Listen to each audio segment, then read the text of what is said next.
This is CBS. Jim Nantz along with Bill Raftery at the Greensboro Coliseum.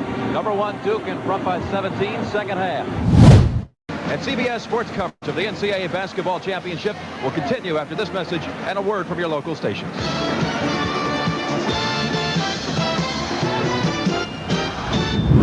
And hello, friends. Hello, friends. Hello, friends. Hello, friends. Hello, friends. Hello, friends. Hello, friends. Hello, friends. Hello, friends. Final seconds. Jordan will put up the jumper. It doesn't matter. Duke has won its first national championship. Too much time. Too much time. Great defense, Arkansas, and they take it away. McDaniel will end it in style. Arkansas is in hog heaven. They've won the first ever national championship.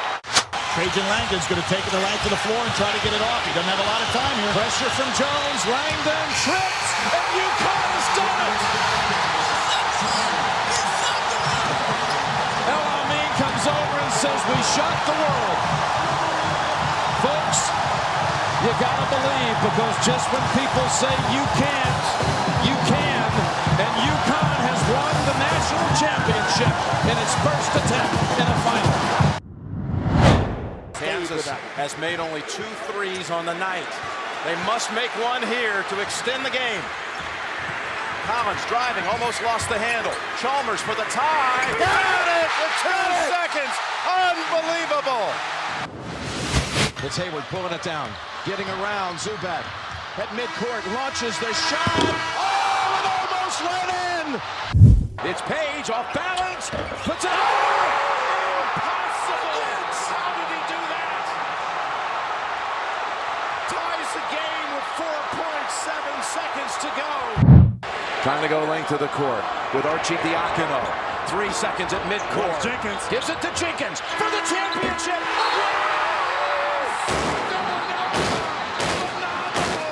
The national champions with Jenkins hitting the winner at the buzzer.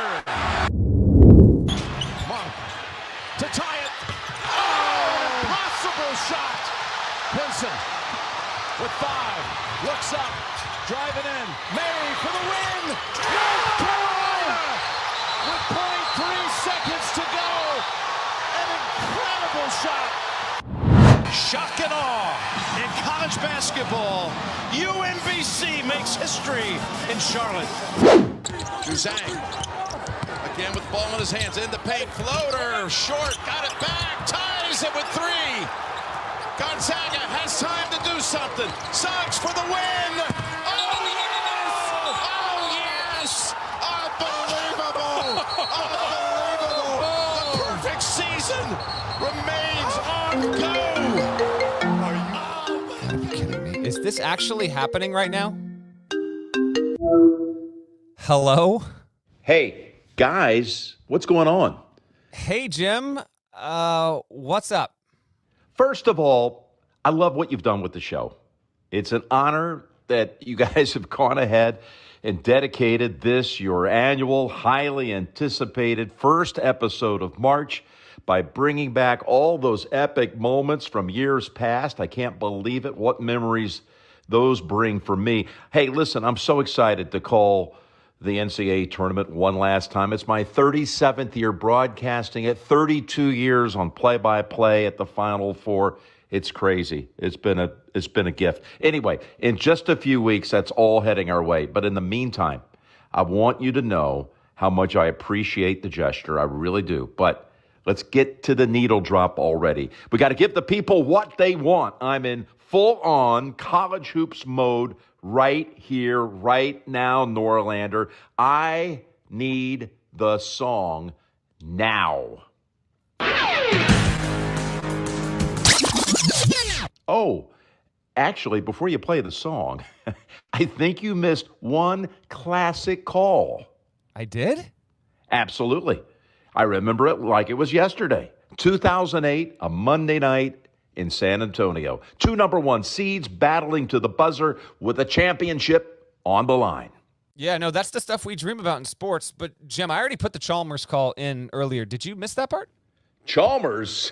I'm talking about Robert Dozier. Dozier. Of course. one of the greatest what-ifs in the history of sports.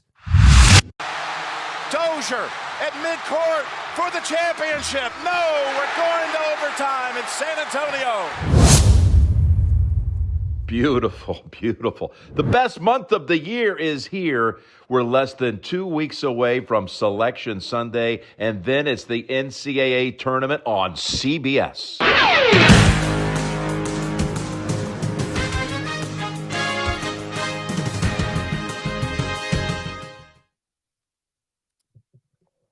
Dozier for the championship. Yeah, buddy. That was my favorite part. In fact, as you were showing the Chalmers clip and cut it right before Dozier for the championship, I was like, that's an editing mistake. How could you cut out Dozier for the championship and then you circle back? That was terrific. I'm fired up.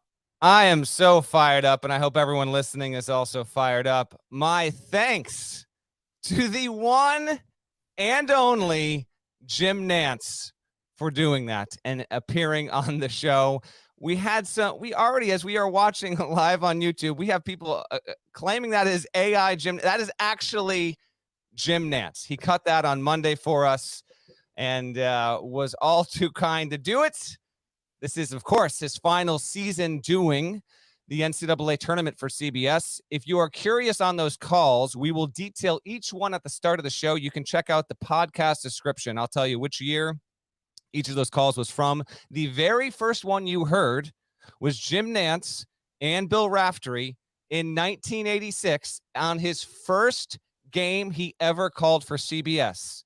Duke versus Old Dominion in the second round of the tournament. Back then, the NCAA produced the first round. CBS did not start broadcasting until the second round. So this will be his 32nd Final Four.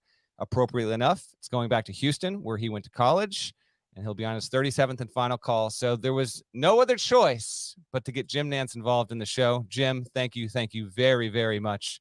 That was awesome to put together, and thank you, of course, to Nada as well for helping. With that said, hey there, I'm Gary Parrish. Welcome back to the CBS Sports Eye on College Basketball Podcast, where we sometimes discuss camel fighting, dodo birds, and leaky black. Eye on College Basketball Podcast is presented by Jersey Mike's Subs. Jersey Mike's, a sub above. That's Matt Norlander, March Norlander. He's at home in Connecticut. I'm in a hotel room in New York City. If you're watching on YouTube, smash the like button like you're Brandon Davies. You have consent. And if you haven't yet, subscribe to the CBS Sports College Basketball YouTube channel. Do that while you're here. All right, dead leg, let's get into it. On Tuesday night, Kansas beat Texas Tech 67-63 to secure at least to share the Big 12 title for the 17th time in 20 seasons under Bill Self. It is a ridiculous accomplishment. Obviously, I have no idea what the so-called power conference is going to look like going forward. Neither does the Pac-12 commissioner. That said, I am comfortable saying no power conference coach will ever again win 17 conference regular season titles in 20 years. My first question for you, dead leg, do you agree with that statement? I do agree with that statement. And I saw earlier this morning, let me bring it up so I got it right. Did you see CJ Moore's tweet on this? I actually read his story at the Athletic because it had a lot of really stuff in it. Like, I know the surface level, like, this is amazing. Let me tell you how in 30 seconds type of stuff for television. But CJ had some more stuff in there. Among them, that since Bill Self has been at Kansas and won 17 regular season titles, the school that is in second place is North Carolina with 9. He has 8 more conference titles in the past 20 years than any other school in a high major league. And if Bill Self, this is CJ's tweet, if Bill Self were a university, which seems like Bill Self should be a university. Exactly. That's the University of Bill Self is perfect for this podcast. If Bill Self were a university, he should be. The University of Bill Self. If that were the case, let's be real. But if he were a university, he'd rank 9th all time in regular season high major conference championships as a person if he were a university. So this is never going to be duplicated. And what I said on HQ last night, and I think this morning I did an overnight hit too. I said KU should be a lock for 1 seed, I think 2 games ago. Now it's undeniable. Kansas is going to be a lock. That they're 1 seed. There's nothing that's going to happen. They got 15 quad 1 wins. It's a record. They're going to get more.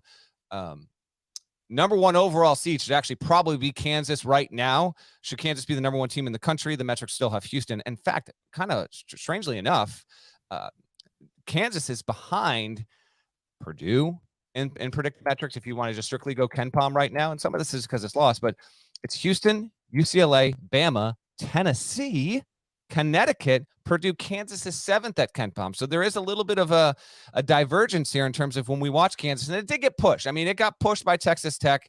And boy, that was just a sour way for it to go for Tech fans when you see Kevin McCullough get that ball on the scramble and hit the putback after it felt like 6 different guys were trying to get their hands on it in closing seconds there. So they did get a tight game against Texas Tech, which is outside the tournament picture.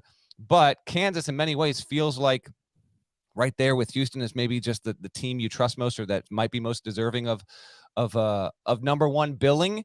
And I actually think right now I would put Kansas as the number 1 overall seed in the field, ahead of Houston, ahead of Alabama, and ahead of UCLA. Bracket projections aren't going to reflect that, but this might just be a matter of time more than anything else, because the more quad 1 wins that get racked up, if they come, got to win at Texas this weekend. But if that happens, I just think the high end is going to be so irrefutable. And plus, like, they'll have 6 losses at most. There will be a very, very good case for it. Well, let me ask you this, because I'm genuinely not conflicted. That's not the right word, but confused on how to handle this. I'm usually pretty certain. I mean, while acknowledging any kind of ranking or seeding is subjective, I'm usually pretty certain and like, well, this is what I should do about this team or that team or whatever team. I don't know how to handle this Kansas situation right now, because currently I have them, the Jayhawks, behind Houston and Alabama. It's 1 Houston, 2 Alabama, 3 Kansas in the top 25, and 1, if you care, 4 UCLA, 5 Purdue. Houston is better in just about every computer, if not every computer. Alabama is also having a historically great season in its league. But Kansas does have 4 more quadrant 1 wins than anybody else in the country.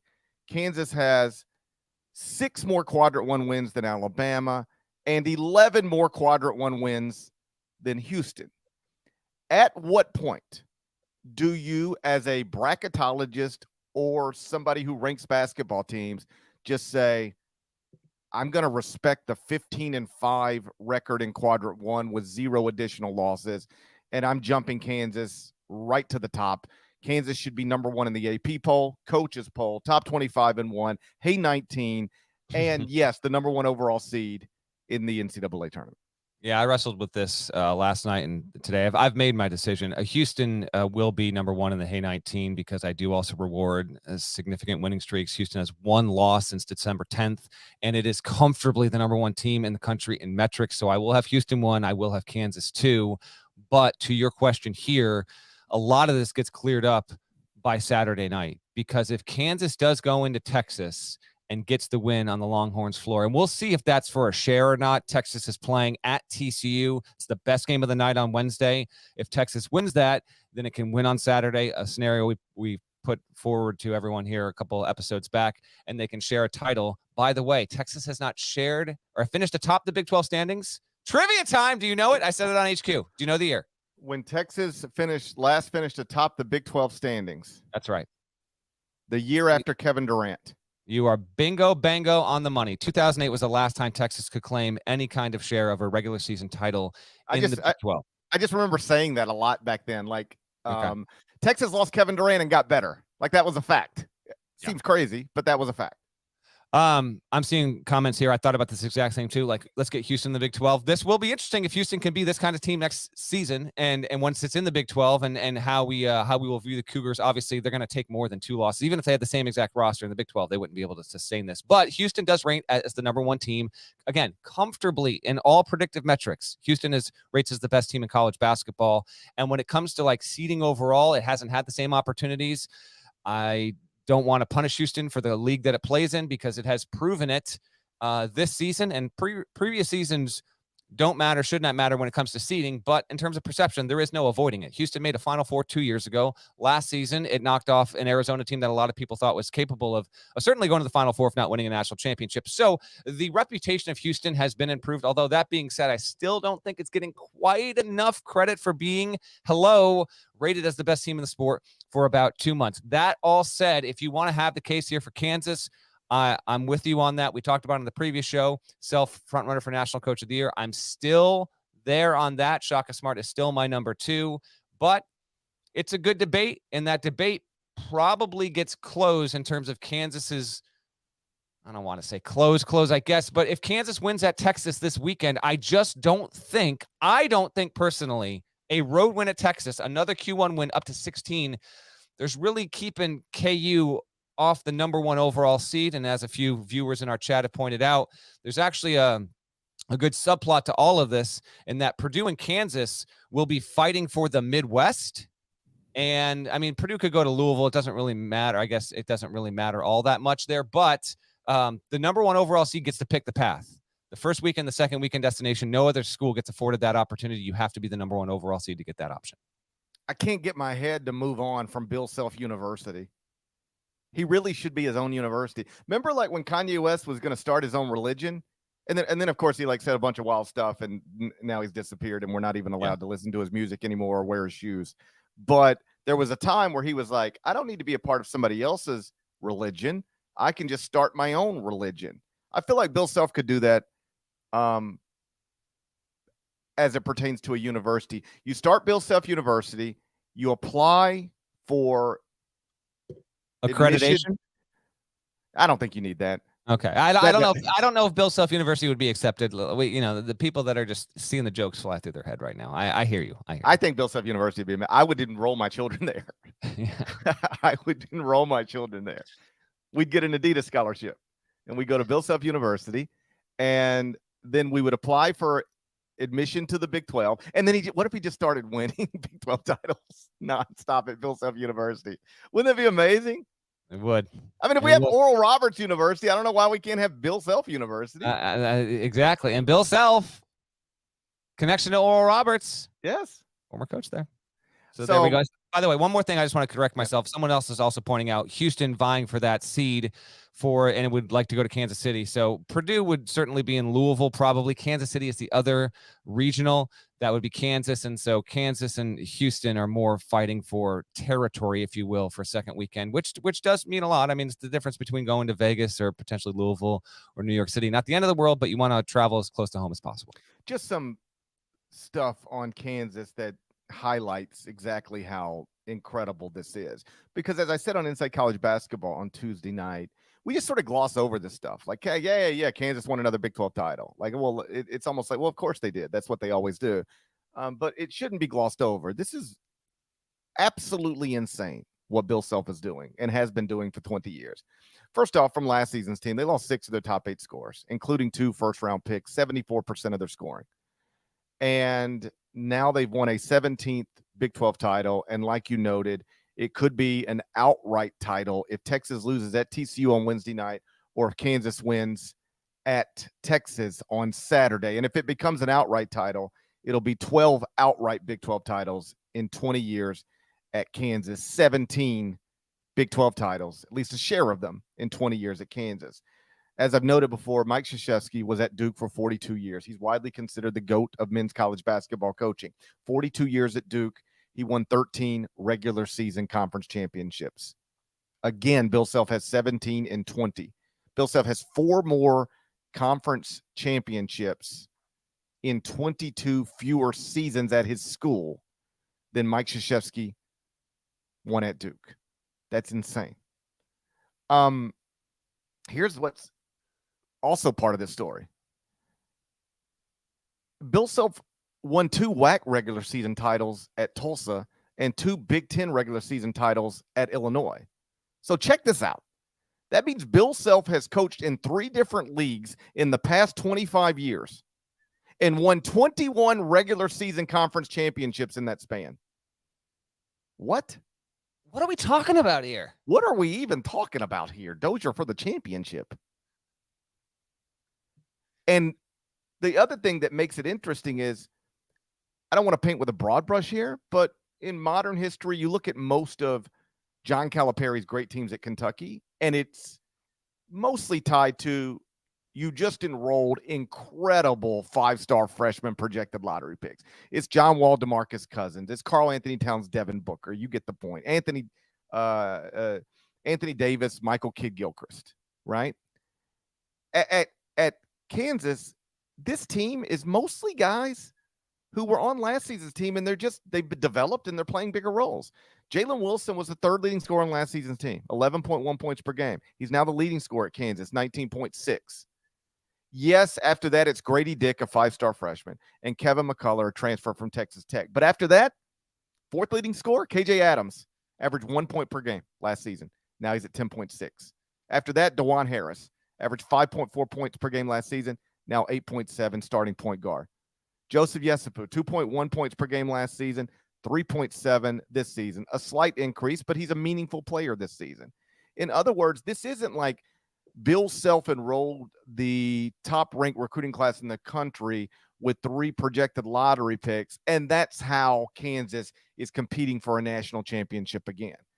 Kansas is largely competing for back-to-back national titles because role players on last season's team have developed into meaningful players, if not stars, for this season's team. 4 of the top 6 scorers at Kansas were on last season's team. They're now just playing bigger roles, and they're flourishing, and it is why, like I've said many times over the past few days, Bill Self would get my vote for National Coach of the Year. I understand a vote. Like if you just said right now, hey, GP, here's $500. Can you make a case for Shaka Smart? I could convince you that Shaka Smart should be the National Coach of the Year. There's a compelling, if not convincing, case to be made for Shaka. I got no problem with anybody saying my vote would go to Shaka Smart, but I would lean ever so slightly to Bill Self based on everything I just said. I agree, but you want to talk Shaka? I agree. It would be Self here, but I think we should hit on Shaka as well and what he finally, not finally, but just materially accomplished this week. We'll call this period new paragraph. Shaka Smart's current school and one of his former schools both won outright league titles on Tuesday night. We're going to get into that next, but first, a word from our partners. March Madness is almost here. Who's in? Who's out? The answers are revealed on the March Madness Selection Show, March 12th on CBS. So Shaka Smart's current school and one of his former schools both won outright league titles on Tuesday night. Marquette is your outright Big East champion. VCU is your outright A-10 champion. Meantime, as we've noted, Texas still has a chance at a Big 12 title. So by Saturday night, this is possible. All 3 places where Shaka Smart has been a head coach could call themselves league champions. Not sure that means anything, but it is a way to set up to talk about Marquette and VCU, what they've done this season. Let's start with Marquette. Picked 9th in the Big East, now outright Big East champions. It is quite an accomplishment. Power Conference League, you're not usually picked that low and then actually win the thing outright, but that is what Marquette has done. Yep. Shaka Smart's done an incredible job. Featured him on the Court Report about 2-3 weeks back. Feel free to seek that out if you didn't read it already, but I detailed some of that here on the show. But he basically, he stuck with his team. He's got like 19 sophomores by designation. Some of these are third-year players, some are second-year players, and did not add a Division I transfer this past offseason. And as the story detailed, there were a few guys that he was involved with who they were recruiting out of the portal in early April. And then the Nigel Pack news hit, where Nigel Pack's deal for $800,000 in 2 years to go play at Miami changed everything. Shaka told me, he's like, that changed the dynamic of college basketball transfer recruiting overnight. And there were a few players they were recruiting, and suddenly those conversations shifted, and Shaka went to his staff and said, I'm not doing this. I don't like these transfers enough to jeopardize what I think will be a very good team and the dynamic we have here. So we're not going to do it. They did add one really good NAIA player who unfortunately got injured early in the season. He's out for the year. So there's no one that's they added one player, not D1, and everyone that's doing this was basically a role player or a decent player on last season's team. Tyler Kolek is probably got to be the Big East Player of the Year. And I don't say that reluctantly, but I understand that he might not be a name that's at the forefront of a lot of people are talking about some of the biggest players in college basketball. But I update my top 10 for the Naismith Award every Monday for CBS Sports and the socials. And I've had Kolek in my top 10 since we started doing this a few weeks back because it's almost impossible to shut him out of that. He's averaging 12.5 points, 8 assists. I think he's second in the nation in assists per game. He's also averaging 4 rebounds. He's been, and if you've watched the games, like they can win in a bunch of different ways, but Kolek is the proverbial straw that stirs the drink, unquestioned. 40% 3-point shooter, really good at finding ways to get to the 10, but also facilitate very creatively, tough as hell. And he did have the bleep 'em quote back at Big East preseason media day when they were asked about, hey, you've been picked 9th. What are your thoughts on that? And he said, bleep 'em. Well, here we go. The lowest team to ever, how about this? Marquette was 9th in the preseason in the Big East. There had never been a team picked lower in the preseason in that conference and gone on to win the league. Marquette has done it. It is also ranked this week. Was it 6th in the AP top 25? I saw the nugget here. The last time it was ranked this highly was the late 70s in the AP top 25. So Marquette fans, continue to rejoice. I can't wait to see your team at the Garden next week. You will be playing, and the 1-8 game is the nooner, so you'll get that noon Thursday tip. And I think the general college basketball public will still be reluctant, like no matter where Marquette is seated. I bet you it will not be a trendy Final Four team. Right now, it's probably a 3 seed. If it wins the Big East tournament, there's no keeping Marquette off the 2 line, in my opinion. But even if it gets to the 2 line, I can just see a situation where people are just like, I don't want to pick all 1s and 2s. So if I pick a team to not do it, I'm going to pick against Marquette. I kind of feel like that's still coming, but I would advise against that. Not to say I'll definitely do it. As a reminder, this is operated as a top 2 points per possession offense for more than half the season. Shaka Smart has, man, you talk about your all-time, let me get out of Dodge and find a better place. He might be the best example of it we've seen in college basketball in the past decade. He needed to leave Texas. He left, and he is going to back-to-back tournaments in his first 2 seasons. And by year 2, he is 2-3 years ahead of the plan, GP. The case for Shaka Smart to be Coach of the Year isn't simply tied to the fact that he has wildly overachieved relative to expectations, because I hate that. I hate it when people try to argue somebody should be the national coach of the year or even a conference coach of the year simply because they, were picked 13th and they finished 4th. Like, well, then how about this? Next season, don't have a roster that people look at and says, yeah, I think that's 14th. Like, part of coaching is roster building and recruiting and developing. So, hey, I was picked 14th in the league and I finished 6th. Give me a Coach of the Year award. Like, you still finished 6th, and you maybe should have never been projected to finish 14th if you'd have done your job better in the offseason. So I don't like that as a rationalization. People also use it to discount the candidacy of coaches like Bill Self or Kelvin Sampson. They'll say, or Mick Cronin. They'll say, oh, well, they were supposed to be good and they are good, so what's the big deal? Well, what are you talking about? Like, they were supposed to be good because they did their jobs incredibly well in the offseason and created rosters that people looked at and said, hey, they're supposed to be good. And then they went out and they did it. They lived up to expectations. It'd be like never giving an MVP to LeBron James because, well, he was always supposed to be good. Okay. What? Happened to Jordan. Hey, listen, happened to Jordan 93. They gave it to Barkley. How'd that turn out? I know. I hear you. Yeah, it's just. It's actually real quick as an aside. The Joker right now, from an NBA point, he is better than his past 2 MVP seasons, and people don't want to give it to him because what they haven't done in the postseason, and because it's not a new storyline, but it's undeniable that he is the best. He is the best player in the NBA from a statistical point, and then he's obviously the best player on the team. So to your point, this is something that infiltrates voting at every level of every major American sport. Right. And by the way, just on this real quick, Nikola Jokic's MVP candidacy has never been stronger than it is right now. He's about to win a 3rd straight MVP, and he should. And I do think voter fatigue is a real thing. People were looking for anybody else to vote MVP this year. Jason Tatum, Luka Doncic, Ja Morant, you name it. but it's Nikola Jokic. I mean, he's averaging a triple-double for the team with the best record in the West. That guy has to be your MVP right now, and I don't imagine it's going to fall apart any time over the next month or so. So he's going to be a 3-time MVP with 3 straight MVPs. Trivia time! Oh, boy. NBA trivia time. Okay, you know this. Okay. Why do you know this? You're not prep for this on the pod. Why do you know it before you ask it? You're talking, look at me. Look at me. You're talking to a man who just did 5 straight time to shines last week. There we go.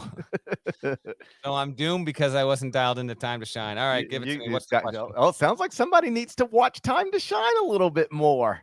I do pop in, but usually making the kids dinner, cleaning it up. I understand. Everybody's busy. Anyway, what do we got? If Nikola Jokic becomes a 3-time MVP with 3 straight MVPs, he will join a club of 3 other men who have won 3 straight NBA MVPs. Can you name them? Jordan's won 96, 97, 98. Jordan's not one. He didn't win 3 in a row. So Jordan won. So Malone won it in 98. That's right. Jordan got 96, 97. Jordan got cut off twice from doing this. 3. Kareem. Kareem is not one of them. It's an outrage. Larry is one of them. Larry Bird is the most recent player to do it. Give me. So there's 2 others. Yes. This is a good trivia time. Kareem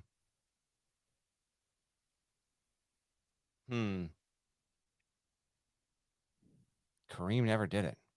The other 2 are bigs that predate Larry Bird, and they played against each other. Wilt. That's right. And Russell. That's right. Wilt Chamberlain, Bill Russell, and Larry Bird are the only 3 men to ever win 3 straight MVPs in the NBA. Nikola Jokic on the verge of becoming the 4th. Back to college basketball. The point I was trying to make about Shaka Smart's candidacy is that this isn't just him overachieving. Like, it's not as simple as he was picked 9th and he finished 1st. That's a national. He's got a top 10 team. Like, he has a legitimate Final Four national championship caliber team. And so he's not just, I guess what I'm saying here is like the Chris Collins candidacy is rooted in he was not supposed to be good, but he's good enough to make the NCAA tournament. Maybe he should be the Big Ten Coach of the Year. Well, he's still got, a whatever. I mean, it's a good team, but. Wow, you just called Northwestern whatever. I mean, it's a good team, but it's not an elite team. We can agree. I know. We can agree with that. Marquette, according to all of the stuff that you can point to, is an elite team. They're winning a conference championship in one of the best leagues in the country.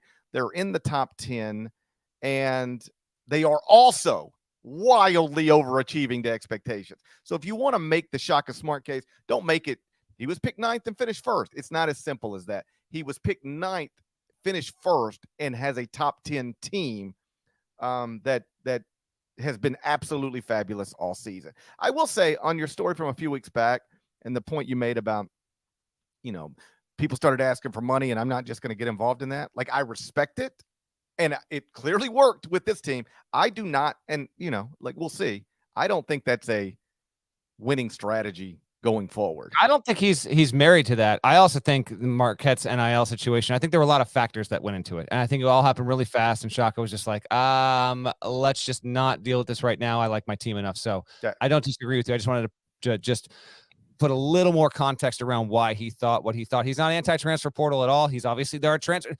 Tyler Kolek started at George Mason. So he's not anti-transfer portal, but it was within the context of how everything flipped overnight where he was like, you know what, we're good, actually. I'm good. He had a great quote in there where he was like, the idea that I would prioritize a Mountain West transfer over Osa Ighodaro is insane to me. So I respect that, and that's why he did that. Doesn't mean Marquette's not going to be going into the portal in about, literally, maybe they have an assistant looking at it right now. That's not actually open yet, but you get the point. Go. Yeah, I do. I just mean that going forward, I think to compete at the top of a league like the Big East consistently, you're not only going to have to get in the portal, you're going to have to buy players out of the portal. That's what I mean.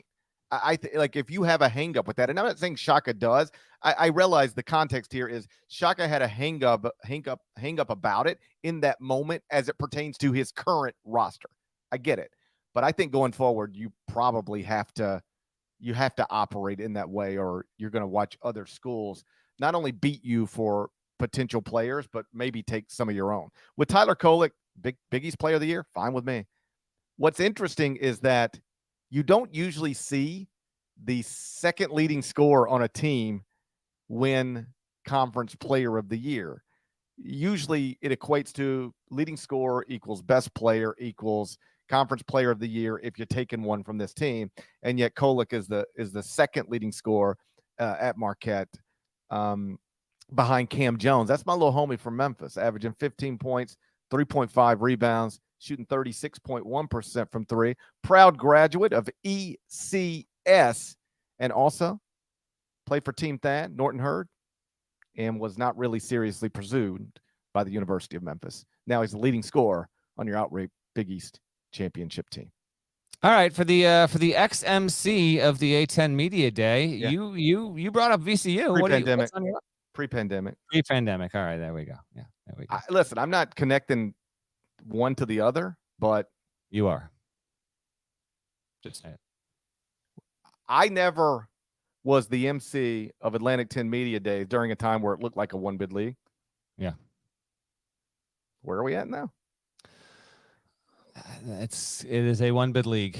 To VCU fans hoping that that you might have the bandwidth to be able to withstand that. I find it highly unlikely, but the Rams did win the regular season. They're 23-7. They've got a game against George Washington. If you make the A10 title game, like I am actually willing to circle back and just see if there's something there, but I would highly recommend you win that conference tournament, which actually might wind up being fun because you've got VCU, Dayton, St. Louis, and Fordham, which is having one of its best seasons ever. The Rams get a nice little nod in today's court report for what they've been able to do. I highlighted a lot of small school single season turnarounds, and what Keith Ergo has done ranks among the top 5 or 6 best stories at that level this season. So I think that the A10 tournament might provide a little bit of chaos because there's so much uncertainty, but VCU has clearly shown itself to be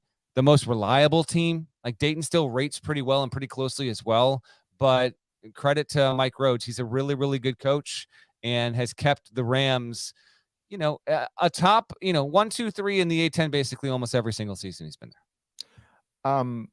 VCU was picked third in the preseason A10 poll. Now outright champions after last night's win at home, so they got to celebrate that in their home arena. VCU is the classic case of a team that if you put them in the NCAA tournament, they're good enough to win a game, but they might not get to the NCAA tournament. And that's because they're 1-1 in quadrant 1, 2-4 in quadrant 2. So 3-5 in the first 2 quadrants. And they got 2 quadrant 4 losses to Jacksonville and St. Bonaventure. Made my heart break a little bit when I realized St. Bonaventure was a quadrant 4 loss. That just doesn't feel right. That's a tough spot. VCU is also 67th in the net, 74th at Ken Pom.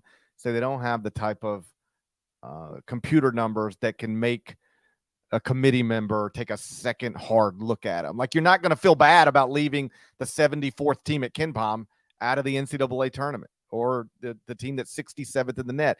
These numbers don't mean everything, but I can just tell you when I'm doing the top 25 and 1, I'm ranking largely on resumes. But then if there's somebody who's like 12th at Ken Pom that I don't have ranked, I go back and go, well, I got to look at this again because, the numbers are the number. 67th in the net and 74th at Ken Pom isn't going to make anybody circle back to you. So I looked this up earlier. At least one, because sometimes the A10s had co-champs and like every other league. But at least one of the A10 champions has made the NCAA tournament every year since 2005. And the A10 champion might not make the NCAA tournament this year. Mm. If VCU doesn't win the A10 tournament, it probably is not in the NCAA tournament. And that would break a long stretch for the Atlantic 10 of having at least one of your champions in the regular season make the NCAA tournament. On Fordham, I will say, like, I looked this up last night. Their school record for wins is 26. They're at 23 right now. So they're there. They can do that. Yep. It's conceivable. And I know some people will point out that their non-league strength of schedule was ranked. Do you know where? I think it's dead last. It's dead last. 363. It's 363 in the country. All right. 363 out of 360. It's the war. And I was texting with a coach last night because I mentioned Fordham on Inside College Basketball, and the coach texted me. And we were just sort of going back and forth. And I said, if you're Fordham, though, and you're Ergo in his first isn't that the way you should be scheduling? Yeah, that's just you need wins. Yes. You need wins. Yes. And they've done it well in league play. They have set the league. Fordham has never made the tournament since it joined the A10 almost 30 years ago, and it's setting the program record for most league wins. So just take it however you can get it. Keith Ergo was a name that basically nobody knew when he was promoted after Neptune got the job. No one saw Jay Wright retiring, and so we got it. And Neptune did a great job in year one. Ergo has just taken it beyond that. It's a really, really cool story, and I'm really happy for the Fordham Rams. Yeah, like if you're in a league like the A10 and at a program like Fordham, and you look at your roster intelligently and say, you know what, we're probably not building an at-large resume to the NCAA tournament no matter what. At that point, you just schedule for wins. And you know what those wins can do? They're not going to help you build an at-large resume. Fordham is not sniffing the NCAA tournament unless it wins the A10 auto bid. But you know what it can do? And this is what this other coach told me last night as well. It can build confidence and momentum. Like there's something to be said for in your non-league, just winning games as opposed to getting your brains beat in. Like those poor SWAC schools that just travel around the country and get their brains beat in all November and December. Like that can take a toll on you. So I don't think it's crazy to suggest that Fordham's success in the A10 is directly tied on some level to Fordham's scheduling in the non-league, because they learned to win, built some confidence, built some momentum, and now they're on the verge of maybe having the best record, or at least the most wins in a season in school history. So that's a nice story. The A10 tournament is going to be fun. Like we all like those one bid tournaments because like the stakes are so high. By the time we get to the championship game of the SEC tournament, it is almost always two teams that are playing. Never means anything. It rarely means.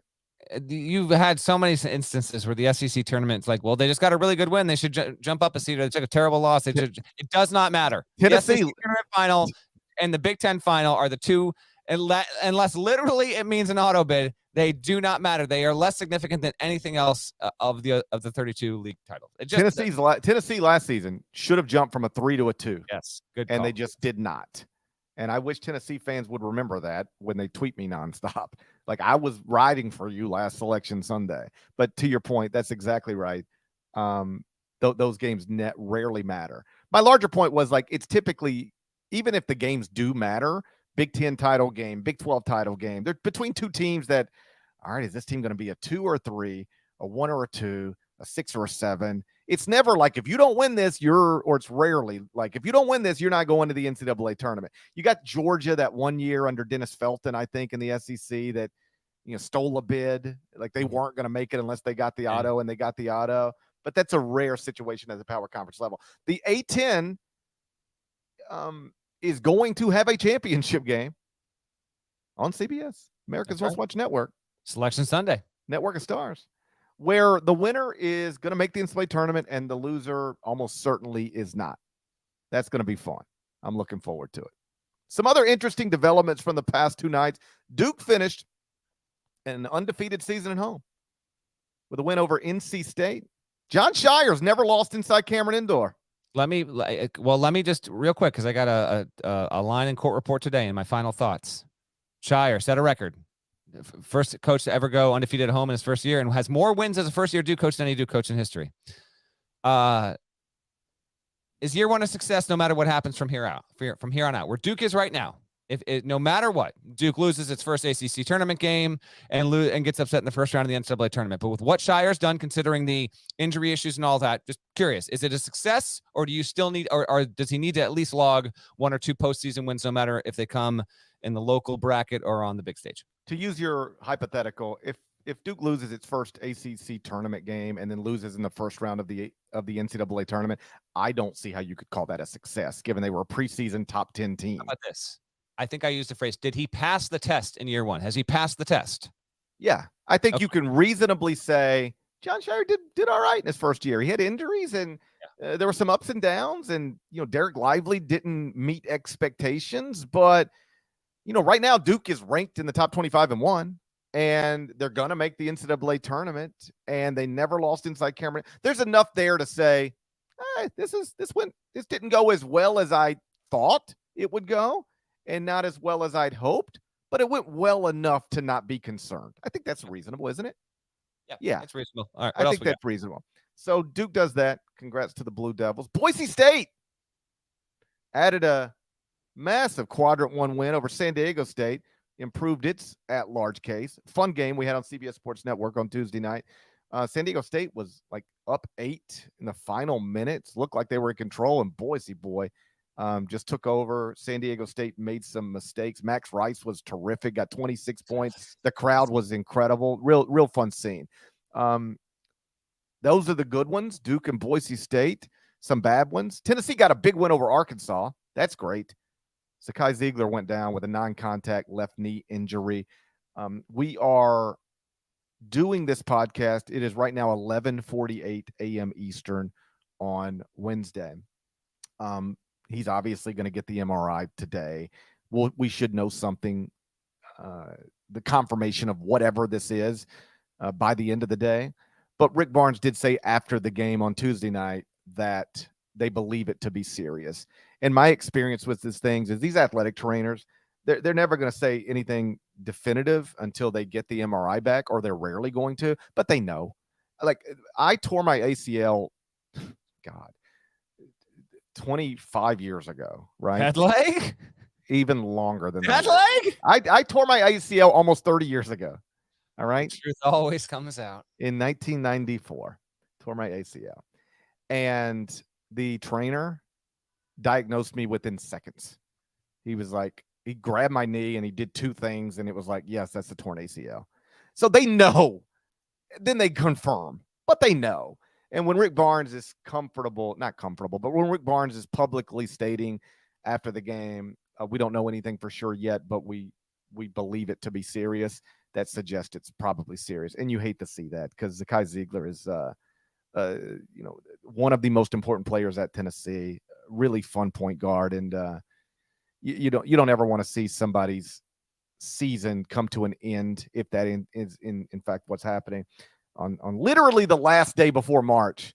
But that does appear to be what has probably happened with him. Oklahoma State, more bad, lost a 5th straight game, fell to the wrong side of Jerry Palm's bubble. They got work to do. And then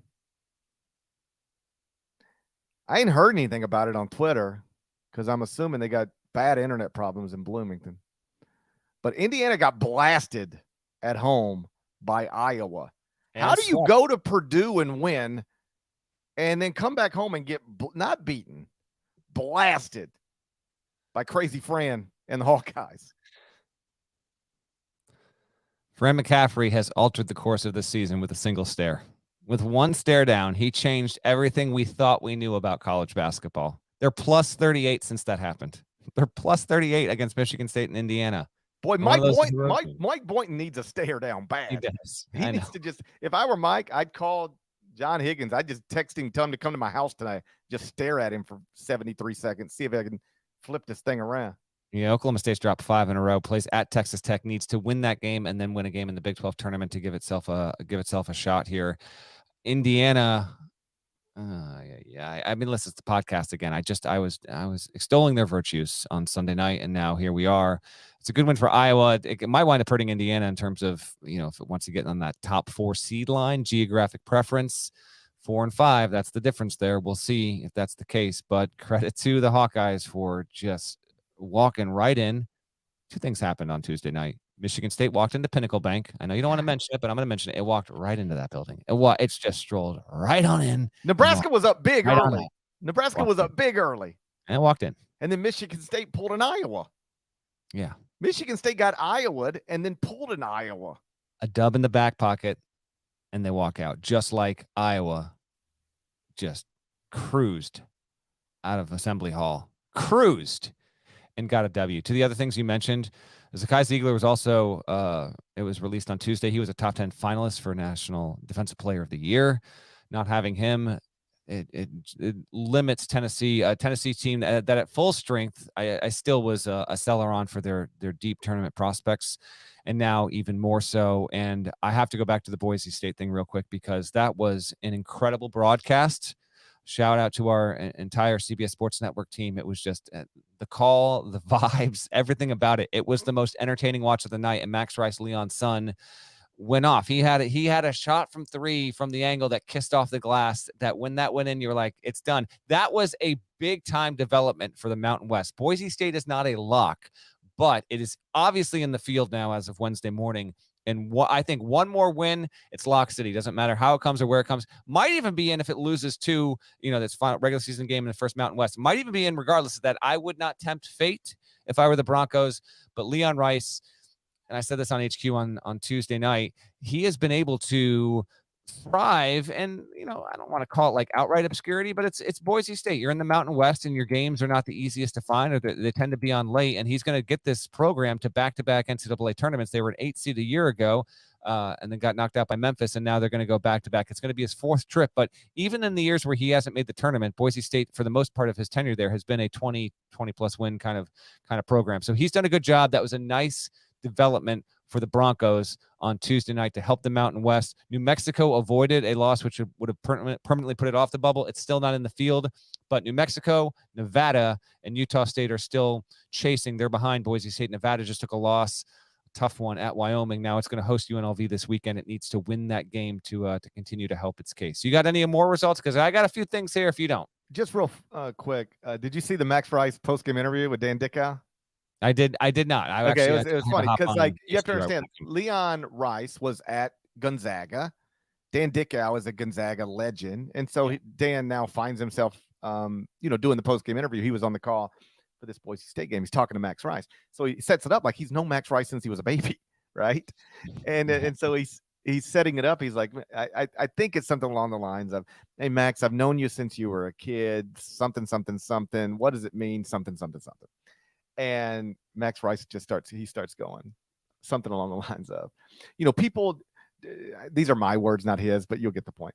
People discount this league, and there's some really good teams in this league, and people don't give it the respect that it deserves. And, that team we just beat is a really good team, and there's other really good teams in this league. And Dan, I don't even know what you asked me. I couldn't hear you. I'm just rambling right now. He was like, okay, I know Dan Dickau stopped talking, so I have to start talking, but I don't really know what he just asked me because the court was stormed and it was so loud.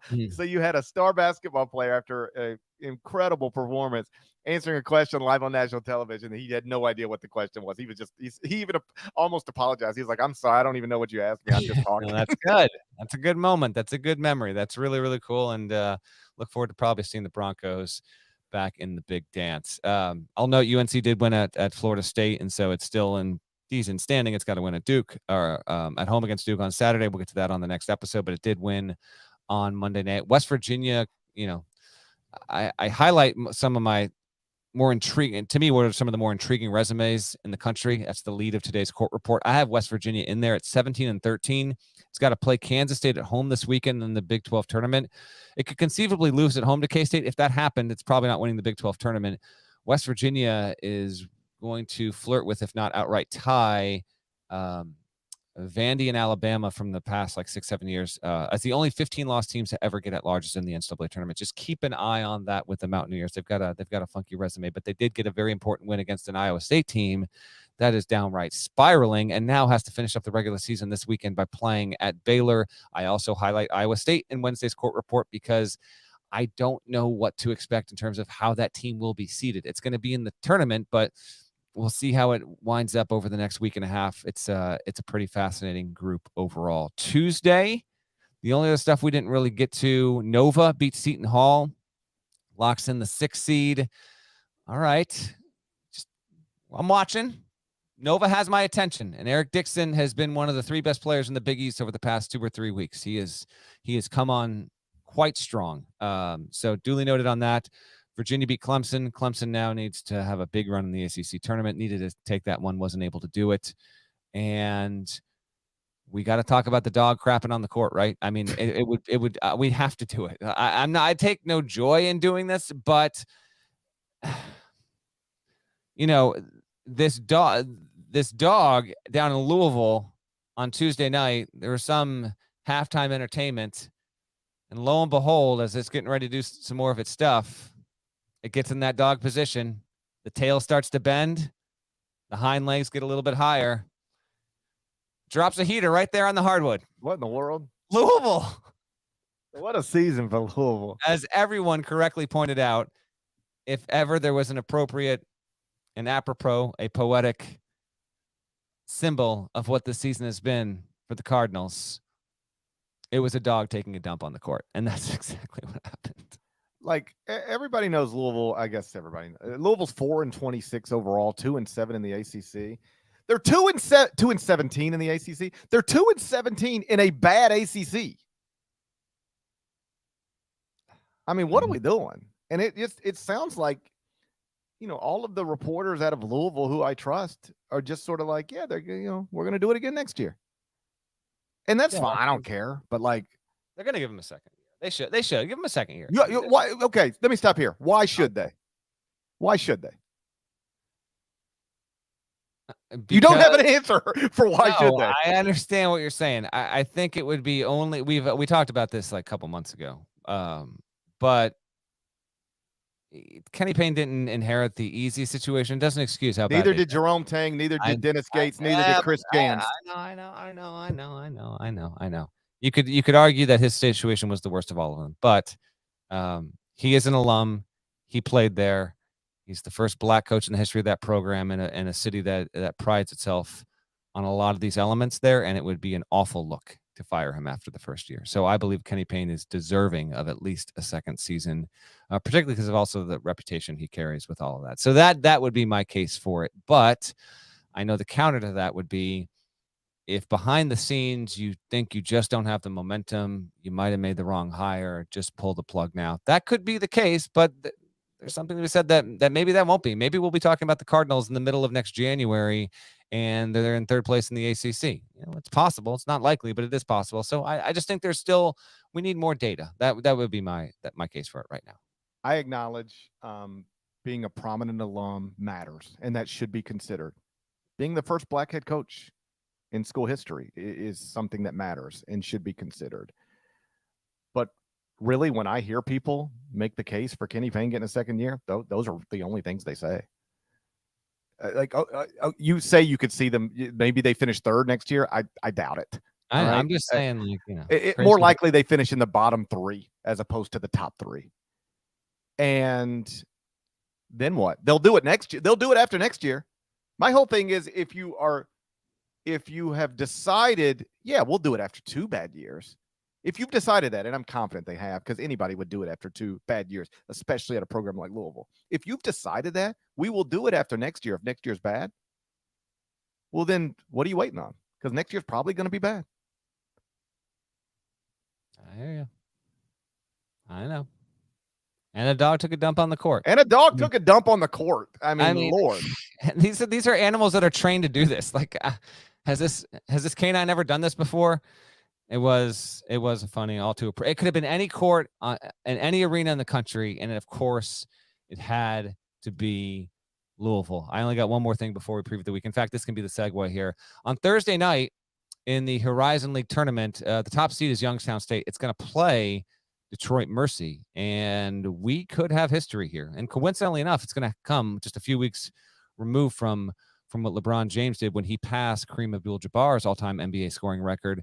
Antoine Davis dropped 38 points on Tuesday night in the opening round of the Horizon League tournament. His Detroit Mercy team won 81-68. And so now he needs 26 to have the all-time record in men's D1. He is averaging, over his past 9 games, he's averaging 34.4 points. He has been shooting for this record for a while here, and more power to him. Year 5, he's getting it done. 8 of his past 9 games, he has gone for more than 30, and in all 9 of his past games, he has scored more than 26 points. He needs 26 to pass Pete Maravich. It's not a guarantee. It just feels like a 90% proposition at this point. So that will be Thursday night. Some Horizon League quarterfinal action worth watching. What else we got on the docket here for Wednesday? Well, let me ask you this. So Antoine Davis, let's assume he does break this record in his next game. Yeah. That's going to be 144 games.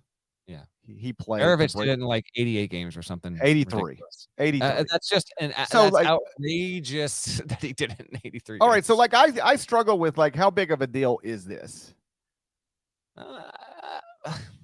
I mean, it's the all-time scoring record in college basketball, and it did take him 5 years. So there is, the same way that we were saying Pete Maravich did, and you wouldn't believe it, he did it in 3 years and without a three-point line. It'll be Antoine Davis did it, but he did it in 5 years and he had a COVID year. It's just going to be the aside to it, but he's going to have the record. I mean, he had the eligibility. I have heard from a few folks who are kind of like, shouldn't this have an asterisk? No, I mean, he had the eligibility. They gave him the bonus year and he was able to use it. So no, it's his. The odd aspect to all this, or it's just a bummer. It's like Detroit Mercy's been a non-factor. Like, it's never made the tournament. It's never been a good team since he's been there, but he decided to stay with his pops the same way that Maravich did. And he could have transferred elsewhere. I mean, he wouldn't have been averaging as many in other spots at high majors as he is here, but he decided to stay behind and finish out his career with his dad at Detroit Mercy. And now he's highly likely to do it. It's not a guarantee, but all he needs is 26, and he's done that or more in 9 straight games. Well, I look forward to watching him do it. All right. Or at least seeing a highlight of him doing it. Before we get out of here, let's look ahead to the next couple of nights. On Wednesday, let me run you through some games, Deadleg. You tell me what you're looking forward to. Number 19, Xavier at number 20, Providence. Auburn at number 2, Alabama. DePaul at number 14, UConn. Number 21, Maryland at Ohio State. Vanderbilt at number 23, Kentucky. Number 25, Pitt at Notre Dame. Oklahoma at number 11, Kansas State. Number 9, Texas at number 22, TCU. Chicago State at number 10, Gonzaga. Yeah. It's true. Hey, credit to the Zags. They play 16 league games. They wanted to squeeze one more run in before the WCC tournament. Well, they do have a situation where, because of the setup of the WCC tournament, they play their final, what is typically their final regular season game on a Saturday, and then they don't play again until the following Monday. Yes. So that's what, like a 10-day layoff. So this is just 9, but yeah. Okay, let's count it. Sunday, Monday, Tuesday, Wednesday, Thursday, Friday, Saturday, Sunday, and then you play again on Monday. So technically 8 days off in between games. Sure. Yeah. Okay. Yeah. So just get 5 other bodies on the court and let's run around a little bit and improve our field goal percentage. That's what this is. Hey, but it's going down. It's going down tonight. Chicago State. Best game of the night is Texas at TCU for reasons we detailed before. Xavier Providence is a lot of fun, and I'm look forward to seeing it. Xavier waiting to get Zach Fremantle back, and I don't have any updates on that, but I would guess that they're going to hold him till the Big East tournament. They close this weekend at Butler at home, but maybe you want to, if he's good enough, I don't know if he's good enough to go. If he's good enough, you try and get him on the floor there. Utah State needs to win at UNLV. That's CBS Sports Network, 11 Eastern. GP will be in studio. 11 Eastern. You're loving it, baby. And so he'll be in studio for that. And Penn State at Northwestern is another one between unranked teams that's meaningful. Meaningful for Northwestern seeding. Penn State needs to, I mean, it's got to win. It's got to win this game and then win against Maryland and then win in the Big Ten tournament. And then we'll see what we can do there. But there's plenty, and we're updating the bubble watch daily at cbsports.com. So also, if you're just wanting to know, all right, who do I have to watch where and when, what channels, what teams are playing that are really playing to secure their spot in the field or just on the fence, we do have that daily. Texas at TCU is my most anticipated game of the night. Maryland, by the way, I will note this. Kevin Willard also, I think Matt Painter, Kevin Willard, Chris Collins all have Big Ten Coach of the Year viability at this point. If Maryland wins at Ohio State, which is certainly on the table, he's worth a look. That's all. I actually think it's a pretty compelling argument among those three. Again, if Willard can win on Wednesday. I find it uncompelling. Matt Painter, not picked to win the Big Ten, wins it, and has according to Jerry Palm, projected number 1 seed right now. Yeah, no, I got you. Matt Painter should be your Big Ten Coach of the Year. I would feel strongly about that. On Thursday, Wichita State at number 1, Houston. Arizona State at number 4, UCLA. Big game for Arizona State. Big game. And big game for UCLA if you're trying to get a 1 seed. I would have UCLA as a 1 seed right now ahead of Purdue, but I recognize Jerry Palm does not. And I respect Jerry Palm, But if UCLA is trying to crack that top 4 to get a 1 seed, you need to knock this out at home against the Sun Devils. I am a Sun Devil. Number 5, Purdue at Wisconsin. Number 8, Arizona at USC. And then there's some games of note between unranked teams. Michigan at Illinois, Rutgers at Minnesota, Florida Atlantic at Rice, and Memphis is at SMU. It'll be Kendrick Davis's return to the school where he won AAC Player of the Year last season. I'm sure he'll get a boo or two. Man, these are the glory days. March is here, okay? It's here, and like the next 2 nights are loaded. We also have, if you're into the postseason stuff, the ASUN tournament, Horizons going on, Sun Belt, WCC, Missouri Valley, all those, Patriot League, they're all playing on Thursday as well. So we are overloaded. But everything that GP just mentioned for Thursday's schedule, there's either like significant seeding situations attached to it or outright bubble stuff. Like USC hosting Arizona. USC got to have the game. Purdue at Wisconsin. Wisconsin got to have it to be in the field. They also detailed in the court report. Purdue, for its 1 seed potential, like win on the road, get it done. Michigan, we know the situation there and what it means overall. Memphis is one of those teams that's like quietly in the field, but on the road, get a win. Arizona State at UCLA. Arizona State, another one. They might be, depending on your point of view here, they might be the last team in or the first team out, or they're right in that group right now. And if Bobby Hurley can get it done, that would be quite significant. You mentioned Wichita State, also detailed in today's court report, because I noticed this a couple weeks ago. I was looking at some transfers. Wichita State former players around the country are thriving. And in parts, this happened because Greg Marshall got fired. But Ricky Council at Arkansas, he played there. He was transferred this season, but he's been one of the best transfers in the country. Jamarius Burton, first-team All-ACC guy, played under Greg Marshall. Eric Stevenson, who's traveled a bunch of spots, was at Wichita State. Morris Udeze at New Mexico, at Wichita State. Grant Sherfield at Wichita State. Dexter Dennis at Wichita State. Now he's at A&M. So most of these guys played together, and now they're at other spots. They are personally thriving, and most of them are headed to the NCAA tournament. That is detailed in today's court report. We might see more situations like this with the portal going forward, but this was the first instance I could ever recall where you had a bunch of guys who no one really knew who they were when they were together. They've all since left, and now they are thriving across the country in different spots. Same thing happened to the Beatles. Not exactly. Everyone knew the Beatles were awesome when they were together. By the way, today's the 50-year anniversary of Dark Side of the Moon being released. GP, are you a Pink Floyd fan? I was like every other. When I was 16 years old, I was like every other 16-year-old in the history of the world. But then you grow out of it, I think. No. There's no growing out of it. So you're not listening to Floyd anymore? I have not listened to Pink Floyd in a long time. I think, you know what? If you got a minute today, pop in the earbuds. I don't have a minute today. Dark Side is my favorite record, and I'm an Animals guy personally, but a very, very big Pink Floyd fan. And just, what, cue up time, little Us and Them. Just get refamiliarized real quick. That's all. Maybe I will. You got an edible or two I could borrow? I don't know how many. I was thinking about this though. I don't know how many, like 300 years from now, provided we still have an operating planet, which seems up in the air. Yeah, I doubt that. But if that is the case, how many records from the 1900s, the 20th century, if you will still be listened to? And I don't know how many there will be. It might be 5, 10, 20 that are like referenced or still in American culture. But I'm pretty confident that if there is a list of, say, 10 of them, that Dark Side of the Moon will remain in that group. I think it is a timeless record, and it was released 50 years ago today. Well, I thought about this. Like, you hear, like, Justin Timberlake sells his entire catalog for hundreds of millions of dollars.